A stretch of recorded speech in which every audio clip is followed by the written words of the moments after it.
Hi everyone, I just wanted to give you a brief review of Coulomb's Law so that you could have it on the YouTube channel and watch this for your own benefit. So remember, Coulomb's Law is how point charges interact. This only works for point charges and can be used as many times for as many pairs of point charges that we have. As you'll see in the activities we did today, we can of course develop ways for other objects to interact.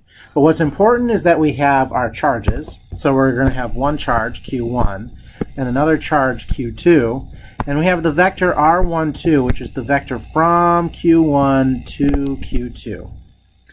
There are a couple other things that we're going to need to pay attention to as we go on. First, so this is the vector, of course.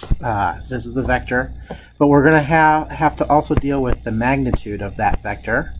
That's not an N, it should be an R. 1, 2. This is the length of the vector. And remember, we can express this vector as some x component and some y component, or if you prefer, x I hat plus y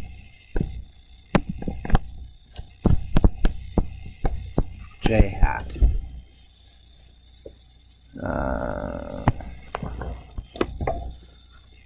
J hat.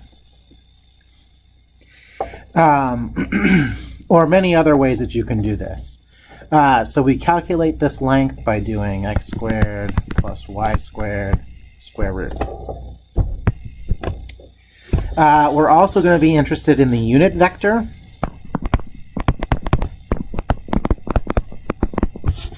And we indicate that by a hat, R12 hat. So if I have some vector A and a vector A hat, this is just going to be the unit vector of the A vector.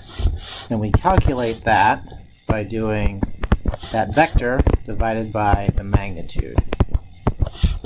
And so we'll do it this way.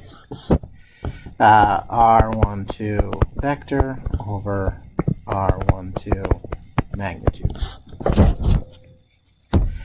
Okay, so let's do an example problem and move on with our lives. So this is just going to be like class, where we have a 1 Coulomb charge here at 1 meter, 0 meters. I have that wrong. This should be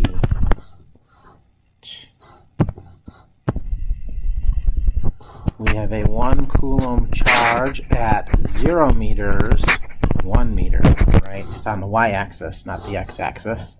And then we have another 1 Coulomb charge at 1 meter, 0 meters down here. So we're going to be interested in drawing the R12 vector.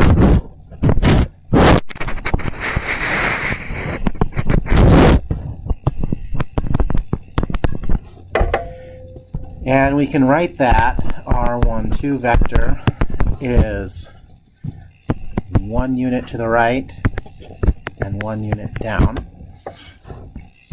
This means the magnitude of R12 is going to be 1 squared plus minus 1 squared. Square root is the square root of 2. And R12 hat will be 1 minus 1 over square root of 2. And we can of course write that as 1 over root 2 minus 1 over root 2.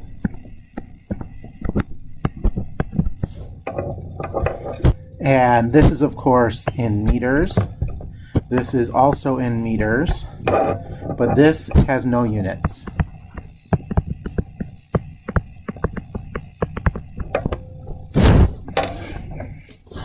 So we can apply Coulomb's law and find that the force that Q1 exerts on Q2 is equal to K times Q1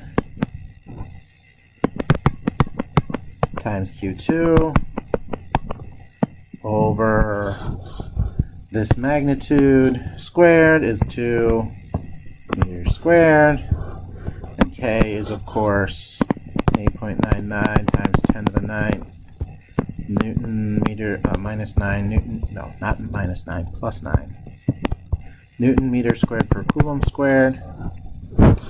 And then we have our R hat, which is 1 over root 2 minus 1 over root 2. And so this is going to be some number that we can calculate if we get out our calculators. I trust that you'll be able to calculate that yourself. And this makes sense because we expect it, as these are both positive charges, we expect this one to be repelled. So it is definitely moving to the right. It has a positive x component and it's moving down. It has a negative y component. So all of this works out for us. Okay.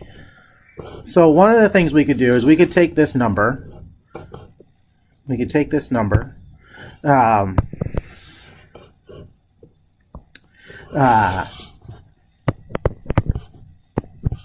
Whatever this number is, I'm just going to call it F0, and it's 1 over root 2 minus 1 over root 2.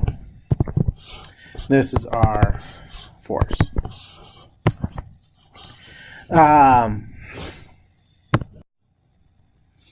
So one of the other things we can do is we can add a third charge. Now we already know what's happening with these two charges up here, right? So if this is Q1 and this is Q2, we already know what the force of Q1 on Q2 is. This is the last slide. That's the F0, 1 over root 2 minus 1 over root 2. We can then figure out what the total force on Q2 is. The net force on Q2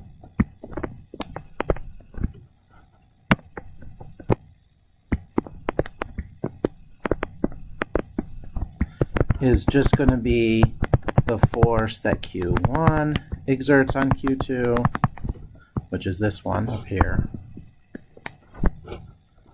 plus the force that Q3 exerts on Q2. So we lather and repeat. This is now our new R vector we're interested in. Instead of calling it R12, I'm going to call it R32 because this is now Q3. And we can go about this whole process again. R32 is just going to be 1 meter, 0 meters. That means R32 magnitude is 1 meter, and R32 hat, not magnitude, is also going to be 1, 0. So this makes sense. This will be entirely pushed in the x direction. And so we can calculate this and we can plug in numbers and get the answer that we get. So we'll get a new force times 1, 0, because this is our r hat vector. And this is just going to be K Q2 Q3 over R32 squared. So that's this number goes in here, and we can plug in our charges here and our K here, and we'll get a number that we can get with our calculators. All right, so hopefully that works for everybody.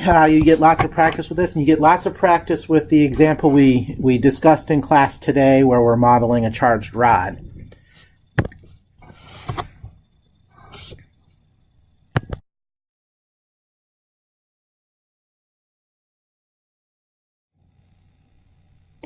So about today's activity, the idea here is we've got some charge that's uniformly smeared out over an entire rod, right? And we want to find out how this exerts a force on other objects. But we don't have a Coulomb's law for charged rods. So we have to build a charged rod out of points. Now the first simplest approximation we could make if we have a charge Q on this rod is to just say, well, let's just treat it as a point charge and calculate things that way. So this is our first approximation. Now, like this thing, so our charged rod here and our point charge here don't look very much the same. So that probably doesn't make anybody feel very good. So the next idea is that we should approximate it with 2-point charges. And instead of having all of the charge in one place, let's put half of it up here and half of it down here.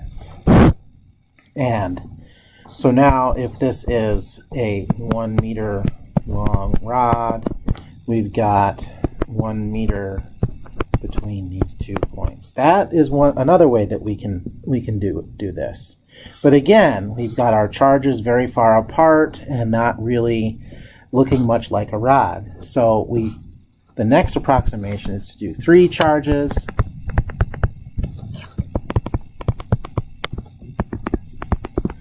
each with 1/3 of the charge on it, and this can be a 1/2 meter,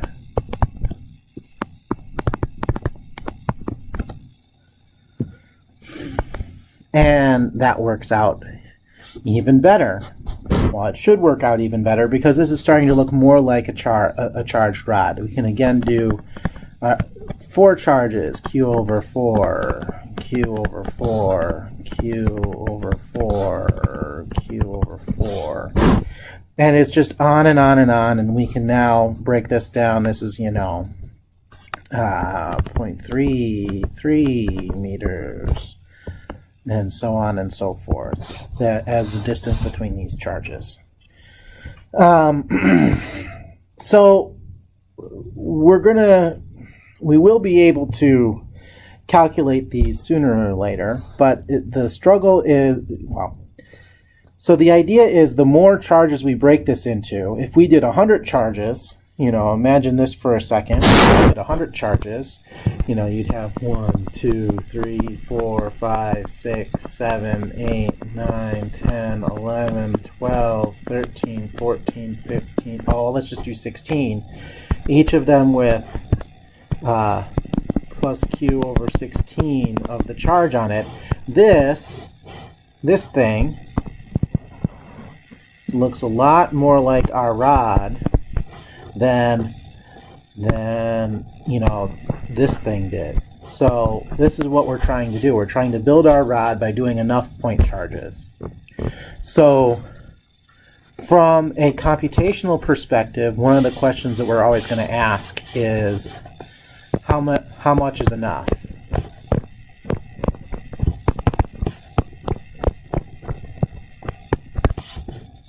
So what is or another idea is, there's some n that this will work.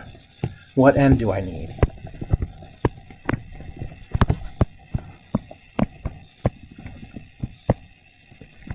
And you're going to find out that this depends on a lot of things. It depends on the size of the rod, it depends on the size of the point charges, it depends on how far away from the rod you are. And we're going to be exploring this idea not just this week, but in the coming weeks. All right, you have a good day, and we'll see you in class on Thursday.